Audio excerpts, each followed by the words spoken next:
E ouvi, vinda do templo, uma grande voz, que dizia aos 7 anjos: Ide e derramai sobre a terra as 7 taças da ira de Deus.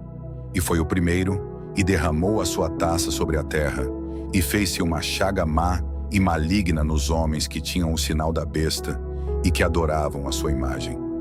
E o segundo anjo derramou a sua taça no mar, que se tornou em sangue como de um morto, e morreu no mar toda a alma vivente. E o terceiro anjo derramou a sua taça nos rios e nas fontes das águas, e se tornaram em sangue. E ouvi o anjo das águas que dizia: Justo és tu, ó Senhor, que és e que eras, e hás de ser, porque julgaste estas coisas.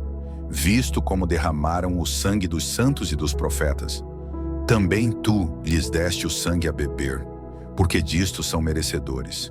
E ouvi outro do altar que dizia: Na verdade, ó Senhor Deus Todo-Poderoso, verdadeiros e justos são os teus juízos. E o quarto anjo derramou a sua taça sobre o sol, e foi-lhe permitido que abrasasse os homens com fogo. E os homens foram abrasados com grandes calores, e blasfemaram o nome de Deus, que tem poder sobre estas pragas, e não se arrependeram para lhe darem glória. E o quinto anjo derramou a sua taça sobre o trono da besta, e o seu reino se fez tenebroso, e eles mordiam as suas línguas de dor. E por causa das suas dores, e por causa das suas chagas, blasfemaram do Deus do céu, e não se arrependeram das suas obras. E o sexto anjo derramou a sua taça sobre o grande rio Eufrates, e a sua água secou-se, para que se preparasse o caminho dos reis do Oriente.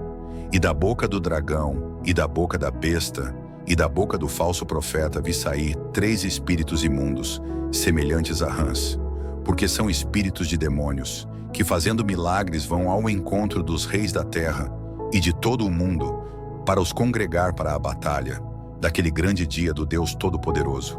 Eis que venho como ladrão. Bem-aventurado aquele que vigia e guarda as suas roupas, para que não ande nu e não se vejam as suas vergonhas. E os congregaram no lugar que em hebreu se chama Armagedon. E o sétimo anjo derramou a sua taça no ar, e saiu uma grande voz do templo do céu, do trono, dizendo: Está feito. E houve vozes, e trovões, e relâmpagos, e houve um grande terremoto, como nunca houve desde que há homens sobre a terra. Tal foi este tão grande terremoto. E a grande cidade fendeu-se em 3 partes, e as cidades das nações caíram. E da grande Babilônia se lembrou Deus, para lhe dar o cálice do vinho da indignação da sua ira. E toda a ilha fugiu, e os montes não se acharam. E sobre os homens caiu do céu uma grande saraiva, pedras aproximadamente do peso de um talento. E os homens blasfemaram de Deus por causa da praga da saraiva, porque a sua praga era muito grande.